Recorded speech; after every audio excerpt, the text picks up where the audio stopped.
Bismillah. Assalamualaikum Ustaz.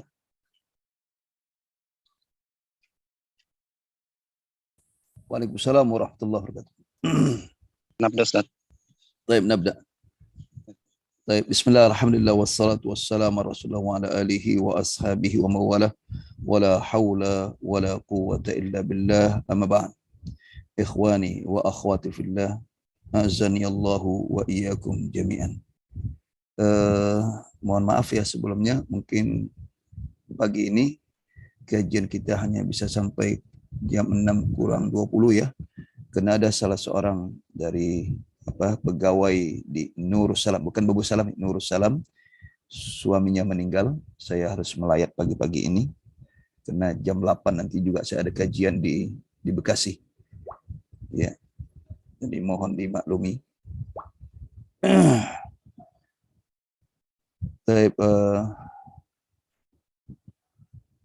Kemarin sampai mana itu? Kemarin sampai Al-Kibir Ustaz. Al-Kibir ya. Rasulullah mengatakan al-kibru batul haq, ghabtun nas, al-kibru wa ghabtun nas, batul haqqi wa ghabtun nas. Jadi kesombong itu adalah menolak kebenaran, yang mana kebenaran itu dari Allah. Al-haqqu min rabbik fala takunanna minal mumtarin. Jadi kebenaran itu dari Allah semata-mata, maka jangan kamu sekali-kali ragu terhadap kebenaran, terlebih lagi untuk menerima kebenaran. Kalau itu benar dari Allah, baik itu melalui Al-Quran maupun melalui sunnah Nabi SAW, maka ambillah kebenaran itu. Insya Allah kebenaran itu akan menjadi kebahagiaan dalam mengarungi kehidupan ini dan keselamatan untuk kehidupan akhirat. Jangan sekali-kali menolak kebenaran. Kemudian waghabtun nas, kesombong itu adalah merendahkan orang lain. Jadi jangan sekali-kali merendahkan orang lain. Bisa jadi orang lain yang kita rendahkan adalah orang yang mulia si Allah Subhanahu wa taala. Orang yang lebih baik dari kita menurut pandang Allah. Kita tidak bisa menilai diri kita sendiri. Hatta diri kita sendiri pun kita tidak bisa menilai apakah kita orang baik atau tidak. Yang hanya tahu hanya Allah Subhanahu wa taala. Maka itulah, jangan sekali-kali merendahkan orang lain.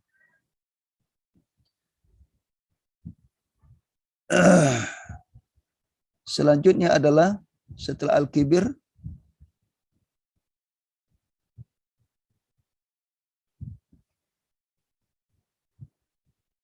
al-bukhul, iya, nomor 5 ya, sekarang nomor 6. Silakan yang baca. Siapa yang baca? Ana walan Ustaz. Naam, tafadhal. Bismillah. As-sadis al-ujubu wa huwa al-iftikharu bin nafs. Qala Rasulullah sallallahu alaihi wasallam, thalathu muhlikatin, syukhun muta'un wa hawan muttaba'un wa i'jabun muttaba'un wa i'jabul mar'i bi nafsihi. Wa qala Umar, inna akhwafa ma atakhawwafu alaikum syukhun muta'un wa hawan muttaba'un wa i'jabul mar'i kan wahwan ya, hawa nafsu, wahawan muttaba'un wa i'jabul mar'i bi ra'yihi wa hiya ajadnuhunna. Iya. Baik, silakan dari perempuan, ummahat atau Rusnayanti, tafadholi.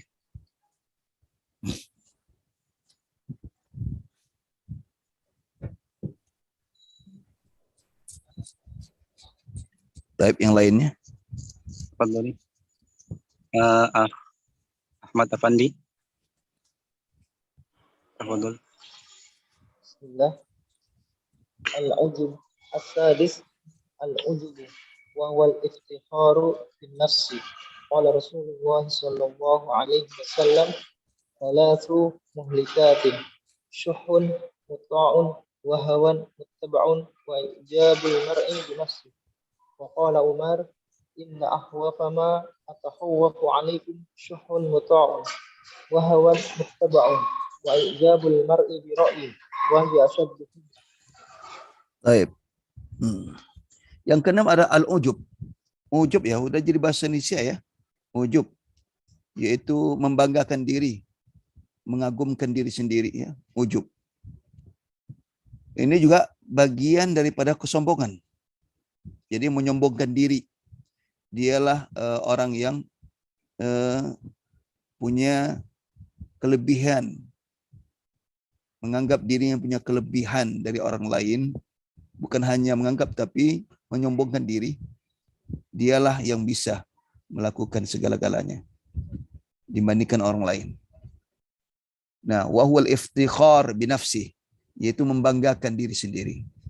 Qala Rasulullah SAW, salasu muhlikat. Ada 3 yang membinasakan, 3 yang menghancurkan. Syuhun muta', yaitu bakhil yang ditaati, yang diikutin. Wahawan muttaba', hawa nafsu diperturut. Wa ijabul mar'i binafsi, ya, yaitu apa? Ijab, kagum seseorang terhadap dirinya, yaitu membanggakan dirinya. Tidak ada seorang yang sempurna. Ya, pasti orang punya kelemahan. Setiap orang punya kelebihan dan kekurangan. Setiap orang punya kelebihan dan kekurangan. Maka jangan sekali-kali menganggap bahwa diri kita ini adalah orang yang paling, orang yang hebat. Ya, dalam segala hal. Terlebih lagi orang yang belajar agama ya. Jangan menganggap dia adalah orang yang lebih tahu, lebih paling, lebih alim dan sebagainya. Itu merupakan perangkap setan untuk menjerumuskan ada Adam kepada kesifat kesombongan. Kalau sudah dia i'jab binafsi, maka sudah bisa dipastikan dia akan merendahkan orang lain. Merendahkan orang lain. Menganggap orang lain adalah orang yang tidak ada apa-apanya. Tapi dialah yang segala-galanya. Umar Khattab radhiyallahu anhu mengatakan, inna akhwafa atakhawwaf alaikum. Sesungguhnya akhwafu ma atakhawwaf alaikum. Sesungguhnya yang sesuatu yang paling saya takuti atas kalian adalah syuhun muta'. Syuhun muta', yaitu bakhil yang ditaati, yang diikuti, sifat bakhil. Wa hawan muttaba', hawa nafsu diperturutkan. Wa ijabul mar'i bi ra'yihi, yaitu seseorang yang kagum dengan pendapatnya. Wa hiya ashadduhunna, dan ini yang paling apa? Yang paling berat, yang paling berbahaya. Kalau seorang sudah menganggap pendapatnya yang paling bagus, pendapat yang paling hebat, ya, sehingga menganggap orang lain adalah pendapatnya tidak benar, atau menganggap orang lain tidak ada apa-apanya. Nah, ini yang yang sangat berbahaya, ya. Yang sangat berbahaya. Kalau bicara tentang hal agama ya, agama bukan berarti seorang itu menyampaikan tentang yang hak, ada dalil sebagai bahwa itu ada ujub ya. Dia menyampaikan apa adanya, arti kata ada dalil dan sebagainya. Ya. Kalau ada orang menyelisihi dari pendapat itu, yang mana pada itu merupakan pendapat yang sahih dan benar, pendapat para ulama, ya, maka yang menyampaikan tidak dikatakan dia adalah orang ujub, ya, orang yang ujub terhadap dirinya. Dan karena itu bukan pendapat dia, itu adalah pendapatnya para ulama yang berasal Al-Quran dan Sunnah. Yang maksud ini adalah orang yang menganggap dirinya tahu segala-galanya, baik dalam hal terutama hal-hal yang terkait dunia ya, menganggap dianya hebat dan seterusnya. Dan juga terkait juga dengan agama, menganggap dia adalah orang yang pintar, orang yang ngerti, orang yang paham ya. Padahal belum tentu seperti itu. Nyatanya yang kebenaran bukan seperti itu. Ini yang dikhawatir oleh Umar Khattab radhiyallahu anhu. Mungkin barangkali ya salah satu hikmah ya kenapa Umar Khattab radhiyallahu anhu memakzulkan Khalid ya. Kan Khalid Walid itu kan sebagai panglima perang. Dari mulai zaman zaman Rasulullah ketika dia sudah Islam ya, diangkat menjadi panglima perang. Kemudian terus pada zaman Abu Bakar juga Khalid bin Walid tetap sebagai panglima perang karena kehebatannya, pengalamannya luar biasa, dan ahli strategi, ahli taktik dalam perang. Tapi ketika masuk Umar Khattab radhiyallahu anhu, beliau diganti. Beliau diganti. Nah, ini mungkin salah satunya adalah dikhawatirkan. Ada rasa kekhawatiran Umar Khattab radhiyallahu anhu terhadap Khalid bin Walid. Dikhawatirkan bahwa Khalid bin Walid nanti akan bisa terjatuh kepada orang yang menyombongkan diri, panglima yang hebat dalam segala zaman, kan gitu. Nah, itu barangkali wallahu alam ya, kenapa beliau dimakzulkan. Mungkin salah satu itu penyebab. Supaya supaya tidak terjadi menyombongkan diri.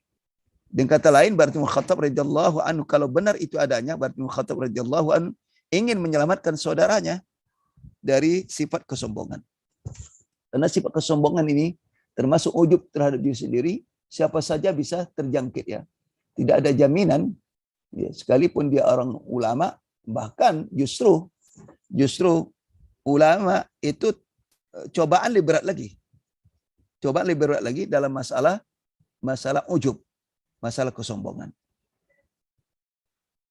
Baik, selanjutnya ada al-ghadab. Ya. Silakan. Baik. Rusnayanti Halbero.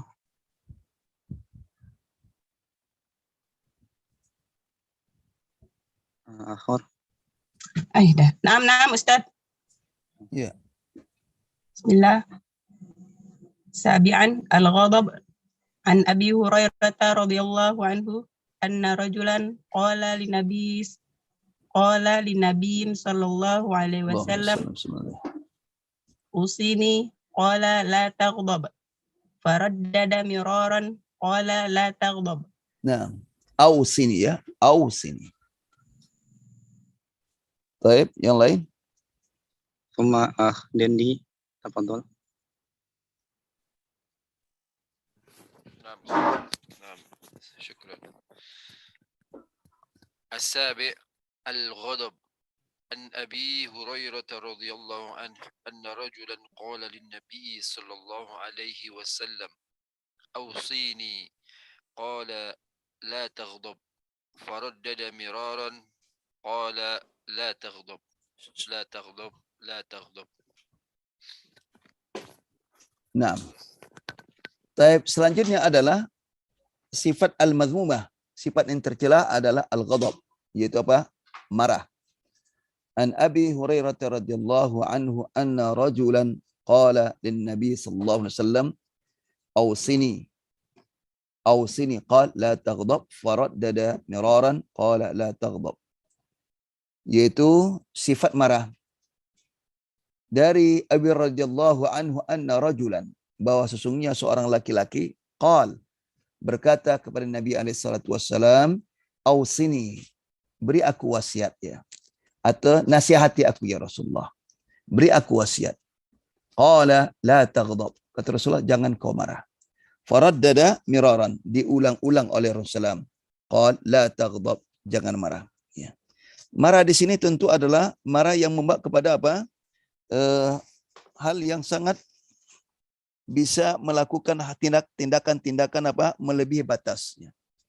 Karena tidak sedikit orang yang terbunuh ya, dibunuh, kemudian dicelah habis-habisan, itu kena berawal daripada sifat marah yang berlebihan.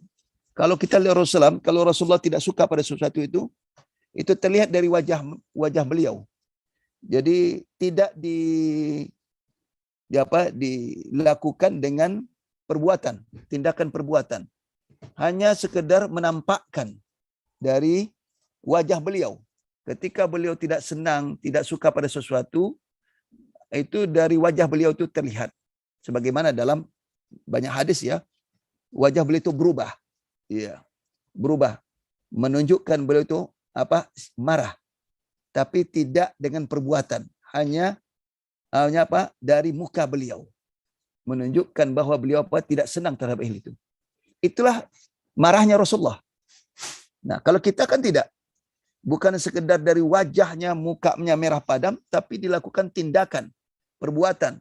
Apakah memukul, apakah menendang, apakah dengan mulut, mencela, memaki, bahkan sampai kepada pembunuhan. Nah, ini yang berbahaya. Maka Rasulullah katakan, la taghdab, jangan kau marah. Diulang-ulang Rasulullah. Itulah sebetulnya ini wasiat yang sangat penting. Yang sangat penting. Apalagi dalam kehidupan rumah tangga ya. Tidak sedikit terjadi pertengkaran dalam rumah tangga membawa kepada kehancuran rumah tangga itu sendiri. Kenapa? Karena masing-masing ego. Suami ego, istri ego. Tidak mau mengalah. Kemudian marahnya enggak ketolongan. Bukan dari mukanya menunjukkan kemarahan, ketidaksenangan. Tapi melalui tindakan. Dilampiaskan dengan tindakan perbuatan, menampar, menempeleng, dan seterusnya. Dengan mulut, mencaci, merendahkan. Nah, ini yang dilarang dalam Islam. Enggak dibenarkan. Tentu, siapa sih ketika tidak senang itu dia tidak marah. Itu hal fitrah manusia. Hal fitrah manusia. Hatta Nabi pun saya katakan ketika beliau tidak senang sesuatu itu, ya itu menampakkan dari wajah beliau.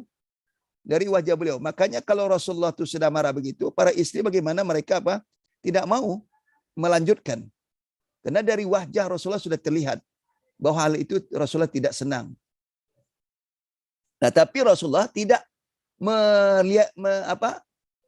melampiaskan marah itu dengan perbuatan, tindakan perbuatan maupun dengan perkataan. Nah, inilah yang diingat diwanti Rasulullah, karena marah itu bisa membawa kepada malapetaka. Malapetaka. Maka tidak sedikit kadang-kadang orang yang tidak paham ya, terutama tidak paham agama, awam, ketika marah dalam rumah tangga, itu istri bisa babak belur.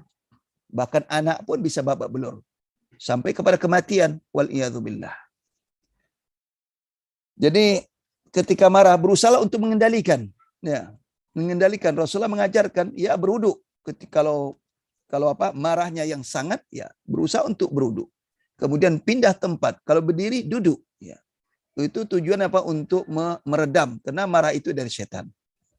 Kemudian beristighfar. Baik. Selanjutnya. Baik. Eli Alia, tafadhali.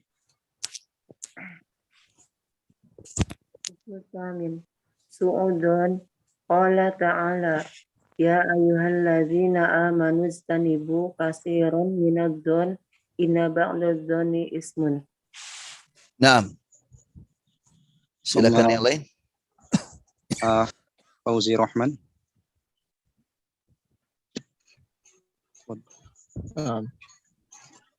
Raqam sabi' su'udh-dhonni qala ta'ala samin ya, samin bukan sabi'. Raqam samin su'udh-dhonni qala ta'ala ya ayyuhalladzina amanu ijtanibu katsiran minadh-dhonni inna ba'dadh-dhonni itsmun. Iya. Yang ke-8 adalah su'udzon, prasangka buruk. Prasangka buruk ini tidak kalah pentingnya terkait dengan akhlak yang tercela ya. Akhlak yang tercela.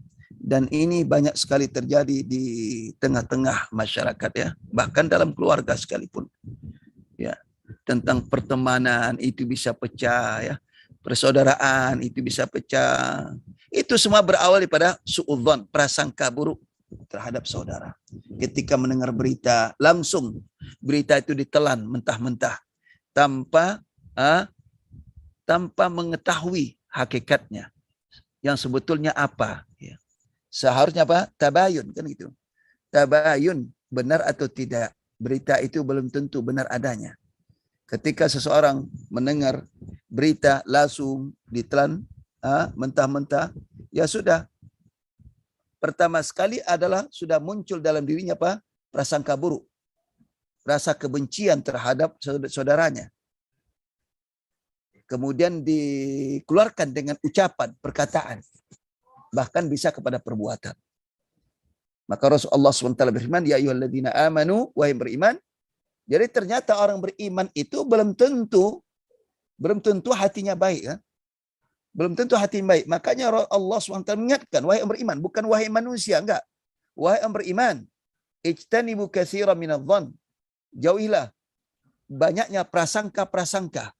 Kenapa? Inna ba'dadh-dhanni ismun. Karena sebagian prasangka itu adalah dosa. Itulah prasangka buruk. Jadi prasangka itu ada dua. Ada su'udzan, prasangka buruk. Ada husnudzan, prasangka baik. Nah, seharusnya seseorang itu harus senantiasa berprasangka baik terhadap saudaranya. Nah, itu yang harus dilakukan ketika ada berita.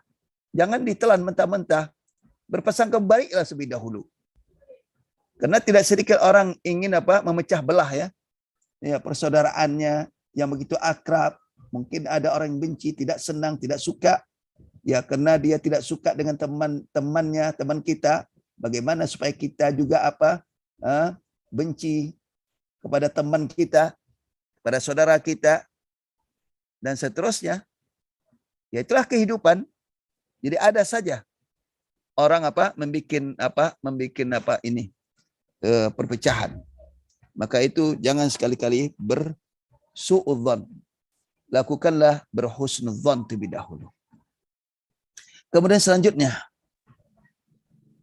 Rasul Mukhrafiani, tafadhali.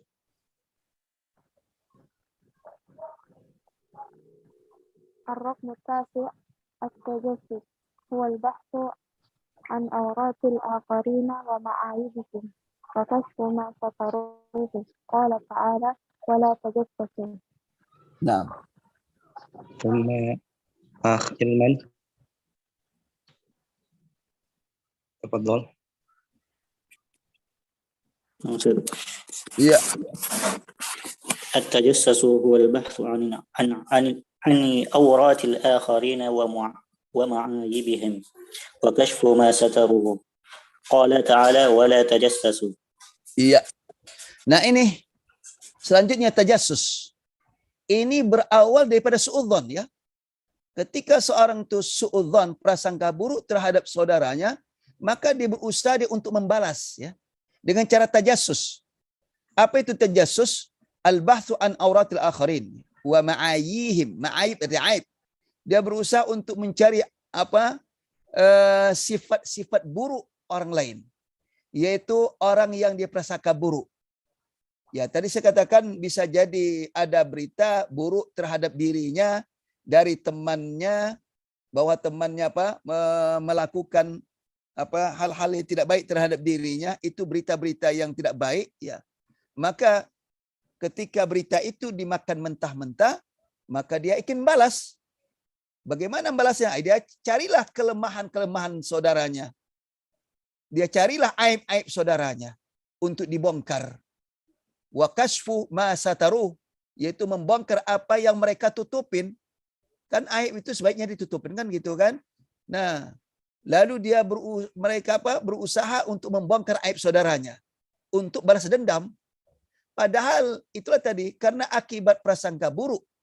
Belum tentu berita itu benar adanya, tapi dia langsung telan mentah-mentah, lalu dia mencari kelemahan orang yang bersangkutan.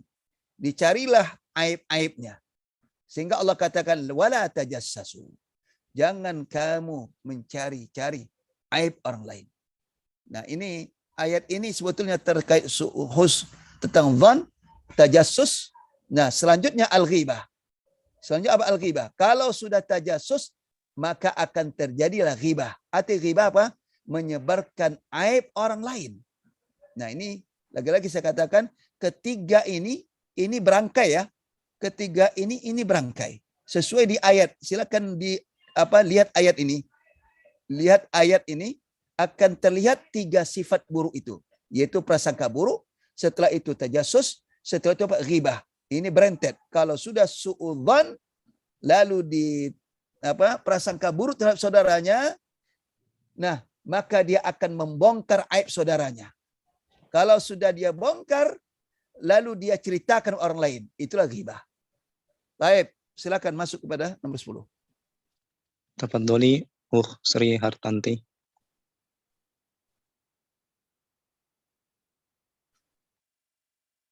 Mana? Iya. Akhir al-ghibah wa hiya dzikruka akhaka bima yakrahu qala an-nabiy sallallahu alaihi wasallam namal ghibah qalu Allahu wa rasuluhu a'lam qala dzikruka akhaka bima yakrahu qila afara'aita in kana fi akhi ma aqul qala in kana fihi ma taqul faqad ightabtah wa in lam yakun fihi faqad bahattah. Ahsant. Yang lain? Mulyadi. Tafadhol. Nah. Al-ashir al-ghibatu wa hiya al-ghibah. Al-ghibah. Al-ghibah. Wa hiya dzikruka akhaka bima yakruhu. Qala Nabi sallallahu alaihi wasallam atadruna mal ghibatu.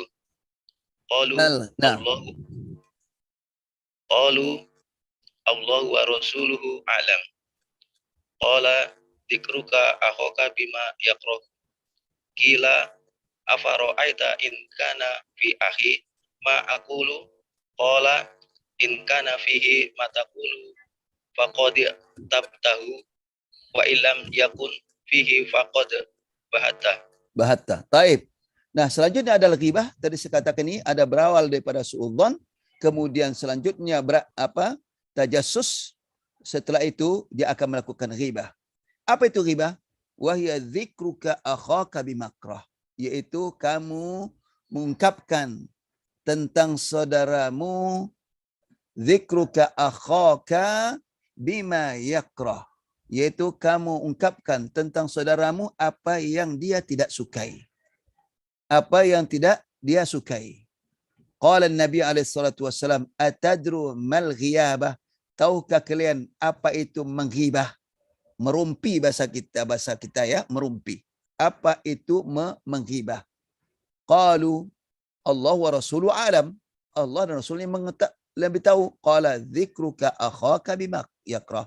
Yaitu kamu mengungkapkan tentang saudaramu apa yang dia tidak sukai. Qila afara'aita in kana fi akhi ma aqul. Lalu ditanya Rasulullah, bagaimana ya Rasulullah? Bagaimana jika apa yang aku katakan itu benar adanya pada saudaraku? Bagaimana jika apa yang aku ungkapkan itu benar adanya pada saudaraku? Qala in kana fihi ma taqul. Jika apa yang kau katakan itu ada pada saudaramu, faqad ightabta, maka sungguh kamu telah melakukan ghibah. Itulah kata ghibah. Wa illam yakun fihi, kalau ternyata tidak ada pada saudaramu, apa yang kau katakan tidak ada pada saudaramu, artinya tidak benar, faqad bahatta, sungguh telah kamu melakukan kedustaan besar, melakukan kebohongan, hoax, kata orang sekarang kan, hoax. Nah, jadi benar saja mengungkapkan aib saudara kita itu benar, dia memang dia yang memiliki sifat seperti itu atau dia yang perbuatan seperti itu, sementara dia berusaha untuk menutupi, tidak mau diungkapkan, lalu kita ungkapkan, itulah katakan ghibah. Kalau seandainya tidak benar, itu katakan bohong. Ya bukan ghibah, tapi bohong. Maka itulah Islam melarang mengungkapkan membongkar aib-aib orang. Apa gunanya bagi kita, kan gitu kan? Apa gunanya bagi kita? Itu sebetulnya karena apa? Karena berawal daripada prasangka buruk untuk membalas dendam, kan gitu, balas dendam atau terpengaruh dengan orang-orang lain sehingga ikut-ikutan untuk mengungkapkan aib seseorang.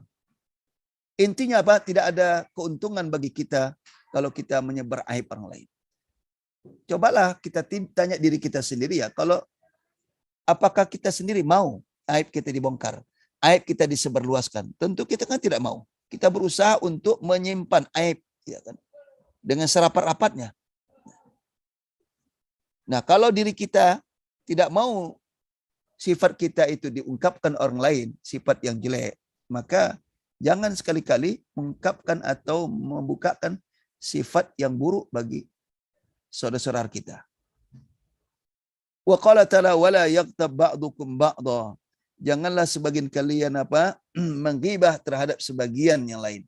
Ayuhibbu ahadukum an ya'kula lahma akhihi maitan. Apakah salah seorang kalian suka senang memakan daging saudaranya yang sudah jadi bangkai? Fakarihtumu, sedangkan kamu tidak suka. Kamu itu benci terhadap daging tersebut. Wattaqullah, takutlah kamu Allah. Takwalah kamu Allah. Innallaha tawwabur rahim. Allah Maha penerima taubat dan Maha penyayang. Ya, Allah Subhanahu wa taala memerintahkan kepada kita untuk bertakwa, yaitu berlindung kepada Allah dari sifat-sifat yang tidak terpuji, yaitu al-ghibah. Dan Allah SWT memerintahkan kita untuk bertobat. Kalau seandainya itu pernah kita lakukan, bertobatlah. Bagaimana cara bertobat kalau perbuatan itu terkait dengan saudara kita? Nah, ini yang berat untuk bertobat. Yaitu apa? Tidak cukup hanya minta ampun Allah Subhanahu wa taala, tapi kita minta maaf. Harus kita minta maaf pada saudara kita. Yaitu perbuatan-perbuatan yang pernah kita lakukan terhadap saudara kita. Harus terus terang. Kalau kita berani untuk melakukan, berani juga bertanggung jawab, ya. Harus berani bertanggung jawab. Ya, kalau tidak mau berani bertanggung jawab, ya jangan dilakukan. Nah, ini yang banyak terjadi terkadang tanpa kita sadari masalah ghibah ini. Maka itu kalau sudah ngumpul, ya, janganlah kita merumpi, ya. Tidak ada gunanya, tidak ada gunanya kita merumpi, ya, untuk menceritakan aib orang lain. Daripada ungkapkan, mendingan kita ungkapkan kebaikan-kebaikannya. Itu lebih baik daripada mengungkapkan hal-hal yang tidak disukainya. Kemudian selanjutnya adalah an-namimah. Ini baru sampai halaman 9, ya. Ini kitab ini sampai ke hampir halaman 40. Ya. Baik. Silakan. Baik, tafadholi Firja Umar.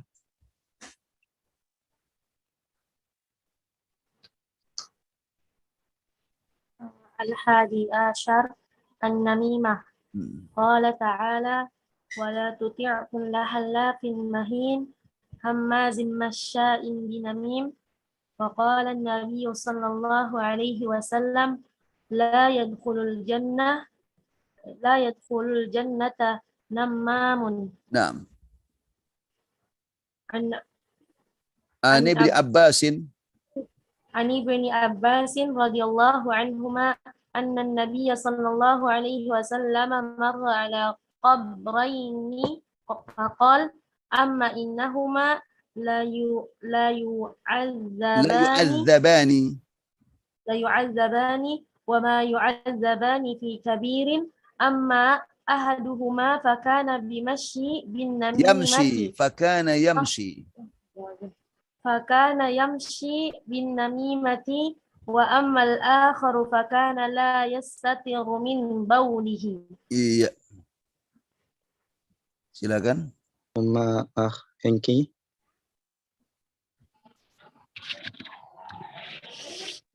Hadi Ashar An-Namimah. Qala ta'ala wa la tuti' kulla halafin mahin hammazin masya'in binamim. Qala an-nabiy sallallahu alaihi wasallam la yadkhulul jannata nammamun. An Ibn Abbas radhiyallahu anhuma anna an-nabiy sallallahu alaihi wasallam marra ala qabraini faqala amma innahuma la yu'adzabani wa ma yu'adzabani fi kabirin amma ahaduhuma fakana yamshi bin namimati wa amma al-akharu fakana la yastatiru min baulihi. Iya. Ahsan. Kemudian selanjutnya ada an-namimah, adu domba. Ya, ini karena tidak puas dengan ghibah, ya, berawal pada prasangka buruk, kemudian berlanjut kepada balas dendam dengan syarat tajasus, membongkar aib-aib saudaranya, mencari-cari aibnya, kemudian setelah itu tidak puas juga lakukan ghibah. Ya, ghibah sana ghibah sini. Tidak puas juga adu domba. Ya. Bagaimana saudaranya apa yang dibencinya pecah, dia adu domba. Nah, itulah kerja perbuatan-perbuatan yang sangat tercela. Ini semua itu adalah perbuatan syaitan, musuh Allah Subhanahu wa taala. Qala ta'ala wala tuti' kulla halafin mahin hammazim masya'im binamim. Ayat ini ya. Jangan kau taati ya kulla halafin, setiap orang yang suka bersumpah, mahinin, yaitu yang suka mencela, hammazim, suka merendahkan orang lain, mahin, ya, menghina, merendahkan, hammazim masya'in binamim, ya, kemudian mencela dan suka jalan sana jalan sini untuk mengadu domba. Masya' daripada masya, yang suka jalan sana jalan sini, senang dia jalan sana jalan sini. Tujuan apa? Binamimin, untuk mengadu domba, ya, supaya mungkin ada dua orang yang sedang bersaudara, ya, bagaimana persaudaraannya pecah karena dia benci kepada salah satu di antara temannya itu. Nah, supaya pecah, mungkin ada rasa kebenciannya, mungkin ada masalah. Janganlah masalah dunia ini mengakibatkan terjadinya perpecahan. Ini yang menjadi banyak terjadi, ya, banyak terjadi itu. Padahal Al-Hasan Al-Basri dalam kitab Tafsir Al-Baghawi, ya, beliau mengatakan istakthiru minal asdiqa'il mu'minin fa inna lahumus syafa'a yaumil qiyamah, kata beliau. Perbanyaklah teman-teman orang beriman. Itu kata Al-Hasan Al-Basri, seorang ulama besar. Perbanyaklah berteman, perbanyaklah teman-teman yang beriman. Sesungguhnya pada hari kiamat akan menjadi syafaat. Artinya apa? Bisa saja nanti ada di antara saudara-saudara kita, teman-teman kita yang mereka itu beriman, kita kan tidak tahu, kan? Kita tidak tahu keimanan seperti apa dia, hanya Allah yang tahu. Ternyata dengan keimanan yang keimanan yang murni, tidak ada kesyirikan dan seterusnya. Bisa jadi Allah SWT memberikan hak syafaat untuk memberikan syafaat kepada orang lain. Nah, maka itu Hasan Al-Basri mengingatkan perbanyaklah berteman orang beriman. Karena sesungguhnya akan menjadi syafaat. Arti orang beriman itu bisa jadi nanti Allah berikan kepada mereka syafaat untuk memberikan syafaat orang lain. Nah, ini, ya Allah itu teman aku, ya Allah, ya selamatkan dia Allah daripada api neraka dan seterusnya. Mencari musuh itu mudah sekali. Ya. Mencari musuh mudah sekali. Berteman juga mudah, tapi mempertahankan berteman itu tidak mudah.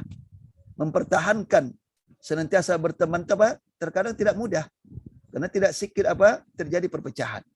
Nah, ini yang diingatkan oleh Allah Subhanahu wa taala. Kata Rasulullah, wa qala Nabi sallallahu alaihi wasallam la yadkhul jannatan namam. Tidak masuk surga orang yang suka namam, yaitu suka mengadu domba. Dari Ibnu Abbas radhiyallahu anhu anna Nabi sallallahu alaihi wasallam marra ala qabrain, lewat di dua kuburan. Satu ketika Rasulullah lewat di dua kuburan, faqala, kata Nabi, amma innahuma la yu'adzabani. Adapun sesungguhnya kedua ini adalah sedang diazab, ya.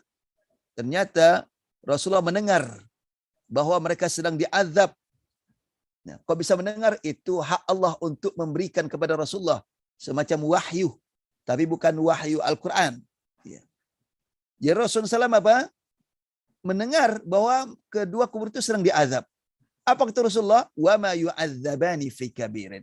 Mereka tidak diazab tentang masalah perkara besar. Perkara besar. Perkara dosa besar. Bukan diazab karena kesyirikan. Tapi apa itu? Amma ahaduhuma fakana yamshi bin namimah. Adapun salah satu di antara keduanya, salah seorang di antara keduanya, dulunya dia yamshi bin namimah, suka berjalan sana sini untuk mengadu domba. Nah, pergi ke rumah temannya, omongin agar yang diomong itu bisa pecah. Nanti pindah ke rumah orang lain. Nanti bertemu orang di jalan juga begitu. Omongannya tidak lebih daripada untuk memecah belah saudaranya, mengadu domba. Wa ammal akhar fakana la yastatiru min bauli. Adapun yang lainnya yaitu kuburan yang kedua, dulunya dia apa? Tidak la yastatiru min bauli ay la yastanja. Dia tidak beristinja, tidak membersihkan dirinya dari pipis. Nah, itu ternyata perkara ini kan sebetulnya perkara kecil kelihatan kan? Ternyata itu dampaknya besar. Allah azab. Karena seorang mukmin itu seharusnya, seorang muslim itu seharusnya dia bersih, kan gitu. Nah, ini ketika buang besar, ini juga banyak terjadi, terutama bagi orang-orang yang awam ya. Sebetulnya hal ini sebetulnya bukan tidak paham kadang-kadang ya. Karena sudah kebiasaan buruk ya. Kebiasaan buruk. Nah, ini yang terjadi. Turun dari dari bis supir ya. Tembak itu di bannya atau pergi keluar, habis itu dia pasang celana lagi, tidak tidak dicuci. Padahal kan bisa dicuci. Kalau nggak ada air, nggak ada air, ambil air aqua. Kalau nggak ada ya mungkin bisa dilap kan? Ya. Dengan dengan lap kan bisa dilap dengan batu gitu. Karena batu itu sebagai alat untuk istinja. Tapi ini nih perhatian terhadap ini itu boleh kata tidak ada perhatian. Kenapa? Ya bisa jadi memang orangnya tidak pernah sholat gitu. Kalau orang sholat saya yakin tidak akan pernah melakukan seperti itu. Ya, karena dia tahu bahwa pipis itu adalah najis. Nanti sulit kalau dia seperti ini nanti sulit sholat. Semua pakai nanti bisa kena najis. Nah, ini perkara ini ternyata ini dampaknya besar di alam kubur. Allah azab orang seperti ini yang suka adu domba, kemudian yang tidak bersuci daripada baulnya, pipisnya. Maka ini perlu pendidikan ini terutama anak-anak kita ya. Ya, kalau dia pipis di jalan ya, jangan dibiasakan dia setelah pipis lalu kita pakaiin celana lagi. Bersihkan dulu. Makanya ambil air aqua, kalau tidak ada air sumur, ambil aqua itu. Dibersihkan dia. Untuk mengajarkan dia, jangan kebiasaan kadang-kadang sebagian ibu kan gitu, suruh pipis habis itu langsung anak itu pakai celana. Ini kan tidak benar ini. Nanti akhir anak juga terbiasa seperti itu nanti. Karena pendidikan agama sejak itu sangat penting sekali. Ajarkan dia bagaimana bersuci. Ajarkan dia agar tumbuh sifatnya tentang masalah kebersihan. Kemudian selanjutnya wal bughdu, silakan.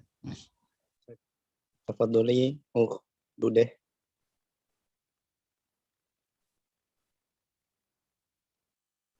Mana? Dudeh. Ya.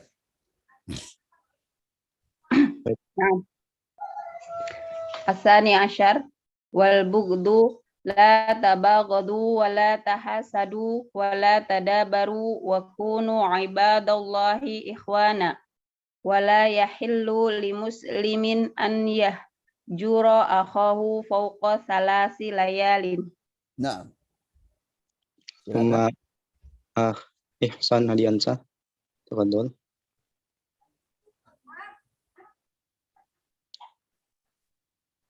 Asani asyar wal bughd ya. la tabaghadu wa la tahasadu wa la tadabaru wa kunu ibadallahi ikhwana wa la yahillu limuslimin an yahjura akhahu fawqa thalathi layalin. Baik. Selanjutnya kedua adalah al-bughdu, yaitu rasa benci. Ya, rasa benci. Ini terkait dengan saudaranya sesama muslim ya, sesama muslim. Tapi kaum kerabat sudah ada dalil la yadkhulul jannata qati. La yadkhulul jannata qati'un, kata Rasulullah. Tidak masuk surga orang yang memutuskan tali silaturahim. Hadis itu tidak umum ya. Bukan untuk orang Islam, tapi itu terkait dengan kerabat yang ada hubungan darah. Ini terkadang salah memahami. Maka dikatakan rahim. Kenapa rahim? Rahim itu adalah ini kandungan kan? Karena berasal dari satu kandungan. Kerabat. Apakah saudara kandungnya, saudara si ibu atau saudara saya, termasuk juga paman, karena itu asal dari satu rahim. Bukankah ibunya satu rahim dengan pamannya? satu rahim dengan bibinya. Nah, itu hadis itu konteksnya adalah silaturahim adalah kaum kerabat ya yang ada hubungan darah. Nah, kalau untuk orang Islam ini dia terkait ini. Nah, al-bughdu benci, la tabaghadu kata Rasulullah. Jangan kalian saling benci satu sama lainnya. Wala tahasadu, jangan kalian saling hasad. Saling hasad satu sama lainnya. Wala tadabaru, jangan kalian saling membelakangi, tidak bertegur sapa, tidak memberikan salam. Kalau dikasih salam tidak dijawab. Nah, Rasulullah melarang.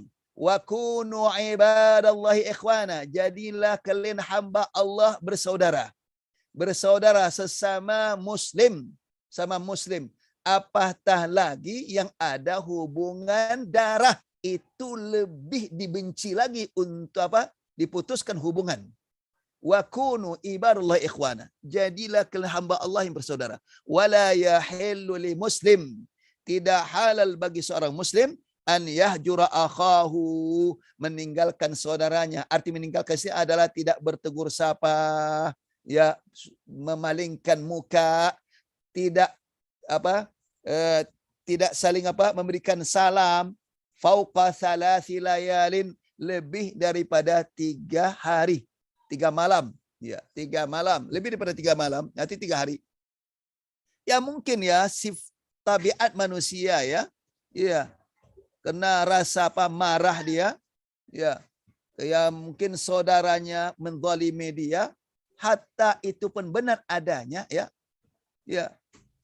Islam hanya membolehkan hanya sampai 3 malam, 3 hari untuk berdiam. Mungkin itu 3 hari itu untuk waktu untuk merenung ya. Untuk merenung satu sama lainnya. Introspeksi diri. Apa sih gunanya, apa untuk tidak bertegur sapa. Tapi kalau sudah di atas 3 hari itu Islam melarang. Tidak diperbolehkan. Harus kembali seperti semula. Bertegur sapa. Jangan lagi saling hasad. Jangan lagi saling benci. Jangan lagi saling memalingkan muka.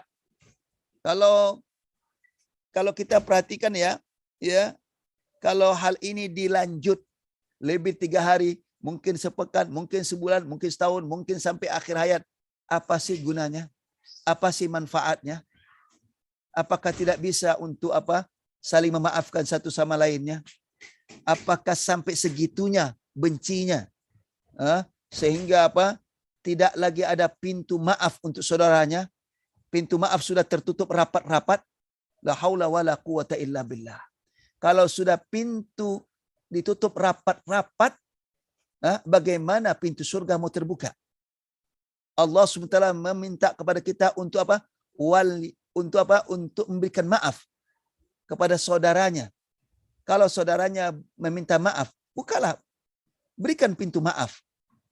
Sebagaimana Abu Bakar yang sudah kita sampaikan pertemuan yang lalu, betapa sakitnya hati beliau yang dituduh mencoreng nama keluarga besar Abu Bakar. Tuduhan yang tidak benar, menuduh Aisyah berselingkuh, yang menuduh ada saudaranya sendiri, kerabat Abu Bakar sendiri, yaitu Ummu Mistah dan Mistah, yang merupakan sahabat Nabi SAW yang ikut perang. Nah, akhirnya turun perintah untuk intinya untuk memaafkan. Setelah mereka bertobat, maafkan. Nah, akhirnya Abu Bakar radhiyallahu anhu memaafkan, dan akhirnya Abu Bakar kembali memberikan bantuan sebagaimana biasanya, bermualah seperti biasa. Begitulah yang diajarkan Islam. Kalau diperpanjang, nggak ada gunanya. Apalah gunanya diperpanjang? Nggak ada manfaatnya. Kenapa? Kalau tidak bisa selesai dunia ini, nanti di akhirat selesainya, itu masalahnya. Ya. Apakah kita mau masalah ini dibawa nanti di akhirat untuk diselesaikan? Mendengar di dunia, itu yang Rasulullah katakan tentang masalah hadis terkait dengan muflis kan, orang yang bangkrut. Ada orang bangkrut adalah orang yang membawa dosa, di samping membawa pahala sholat, pahala puasa, pahala zakat, tapi membawa pahala dosa yang lainnya, dosa intinya dosa kezaliman.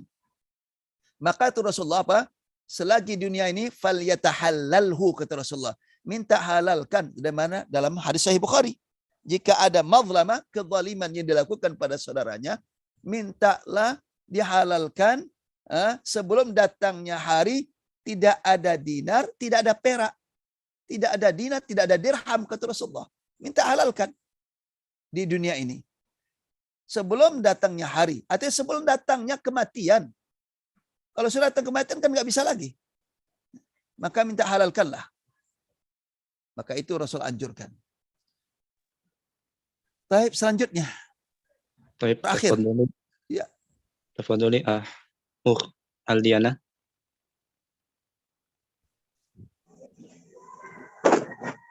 As-salisata asyarah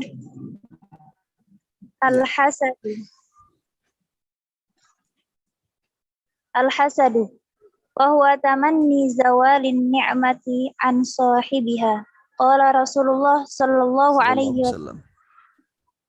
Wala tahasadu wala tabaghadu wala tadabaru wa kunu ibadallahi ikhwana. Wa qala an-nabi sallallahu alaihi wasallam iyyakum wal hasada fa innal hasada ya'kulul hasanati kama ta'kulun narul hataba. Baik, hadis ini Imam Al-Bazzar, Al-Baihaqi dalam Syu'ab bin Iman dan fi Adab Mufrad Abu Daud. Cuma hadis ini dilemahkan oleh Albani. Syekh Albani rahimahullahu taala. Sekalipun ini status hadisnya lemah menurut Albani, tapi karena terkait dengan sifat yang buruk ini, tidak salah untuk kita ambil ambil ini peringatan daripada hadis ini. Kan banyak juga hadis yang lain menguatkan terkait masalah hasad ini. Baik, silakan yang lain baca. Baik, Ferhat, tafadhol. Syukran, Ustaz. As-salisatu asyar. Al-hasadu. As-salisata asyarah. Itu kalau 11 belasan itu adalah mabni ya. Harakatnya mabni al-fathah. Salasata asyarah, as-salisata asyarah. Semuanya baris fathah. As-salisata asyarah. Al-hasadu. Wa huwa tamanni zawali ni'mati an sahibiha. Qala Rasulullah sallallahu alaihi wasallam wala tahasadu wala tabaghadu wala tadabaru wa kunu ibadallahi ikhwana. Wa qala Nabi sallallahu alaihi wasallam iyyakum wal hasadu fa innal hasada Iyyakum wal hasada fa innal hasada ya'kulul hasanati kama ya'kulun narul kama ta'kulun narul hatabah. Kama ta'kulun narul khutabah. Nah, hatabah. Baik, terakhir adalah hasad ya, sifat dengki. Hasad ya. Sudah jadi bahasa kita hasadnya. Yaitu apa maksud hasad ini? Berharap huwa tamanni zawalin ni'ma an sahibiha, yaitu berharap hilangnya nikmat dari saudaranya. Nah, karena itu berawal juga dari sifat benci ya. Sifat benci itu berawal dari sifat benci kepada saudaranya, bencinya ke ketolongan. Kalau sudah begitu timbullah sifat hasad, yaitu berharap supaya nikmat yang ada pada saudaranya hilang. Ya. Kalau bisa dia jatuh miskin. Nah, itu maunya dia. Qala Rasulullah, wala tahasadu, kata Rasulullah, janganlah kalian saling hasad satu sama lainnya. Wala tabaghadu, jangan kalian saling benci. Wala tadabaru, jangan kalian saling membelakangi, itu tidak bertegur sapa. Wa kunu ibadallahi ikhwan, jadilah kalian hamba Allah yang saling bersaudara. Karena kita tidak tahu hidup ini ya. Kita tidak tahu. Bisa jadi orang lain, saudara kita itu lebih mulia si Allah Subhanahu wa taala. Bisa jadi dia adalah termasuk orang yang wali Allah min auliyaillah. Wali termasuk wali Allah. Kita kan tidak tahu. Hanya Allah yang tahu kan. Sehingga kalau kita lakukan seperti ini, rugi bagi kita. Yang tadinya bisa menjadi menjadi syafaat untuk kita, akhirnya tidak bisa jadi syafaat untuk kita. Nah, itulah Allah perintahkan bagaimana begitu banyak dalil Al-Quran dan dalil hadis tentang masalah persaudaraan sesama muslim itu untuk dilakukan dan untuk dijaga. Jangan sekali-kali diputuskan. Jangan sekali dihancurkan persaudaraan. Karena itu tidak ada gunanya. Lihatlah bagaimana Rasulullah SAW ketika hijrah ya dari kota Mekah, kota Madinah. Apa yang Rasulullah lakukan setelah Rasulullah membangun apa? Membangun masjid ya, Kuba. Apa Rasulullah lakukan? Yaitu mempersaudarakan. Setelah Rasulullah sampai ke Madinah, mempersaudarakan antara orang muhajir, orang ansar. Orang muhajir atau orang-orang yang hijrah di kota Makkah, itu penduduk kota Makkah, ya, sebagiannya hijrah. Nah, mereka itu dipersaudarakan dengan orang-orang ansar, yaitu orang-orang yang penduduk dari kota Madinah. Kenapa dikata ansar? Karena mereka adalah menolong Rasulullah, ya, dalam dakwahnya. Dipersaudarakan oleh Rasulullah SAW. Nah, ini menunjukkan bahwa sangat penting masalah persaudaraan. Dari awal itulah akan adanya persatuan. Tidak akan mungkin ada persatuan tanpa ada persaudaraan. Jadi saya ulang kembali, tidak mungkin ada persatuan tanpa ada persaudaraan. Jadi persaudaraan itu harus dilakukan. Nah, dengan apa? Dilandasi dengan iman. Karena sudah saling beriman. Semuanya mereka adalah sudah Islam. Nah, di atas keimanan, maka dipersaudarakan oleh Rasulullah. Kalau sudah bersaudara Rasulullah, maka akan terciptalah apa? Persatuan dan kesatuan. Nah, kemudian Rasul ingatkan, walaupun hadis lemah ya, iyyakum wal hasada. Nah, iyyak bimana utruku, tinggalkan sifat dengki. Sesungguhnya sifat dengki itu adalah memakan kebaikan-kebaikan. Kama ta'kulun naru hatab, sebagaimana laksana api memakan kayu bakar. Ya, kayu bakar mana sih kalau tidak? Kayu bakar mana yang tidak habis dilalap oleh api? Yang nama kayu bakar adalah kayu yang kering. Kalau sudah ada api, habis dilalap. Demikian jugalah sifat dengki itu bisa menghabiskan sifat-sifat kebaikan yang ada pada diri kita. Yaitu amal-amal kebaikan bisa menghabiskan oleh sifat dengki. Baik, wallahu alam bisawab sampai sini ya. Mungkin ada pertanyaan 1-2. Ya, karena saya harus mau takziah ini. Karena tidak ada waktu lagi untuk takziah. Karena jam 8 harus berangkat ke Bekasi untuk ngisi kajian. Ya. Satu pertanyaan, Ustaz. Iya, silakan. Perdoni Jasni. Nah, barakallahu fiik Ustazuna. Wafik barakallah. Anda ingin bertanya berkaitan dengan yang tidak bertegur sapa selama 3 hari itu. Iya. Jadi berkaitan dengan diri anak sendiri. Sebelum anak hijrah, anak bertegur sapa baik dengan seseorang. Lalu ketika anak hijrah dan berpakaian syar'i, mulai tampak kebencian darinya.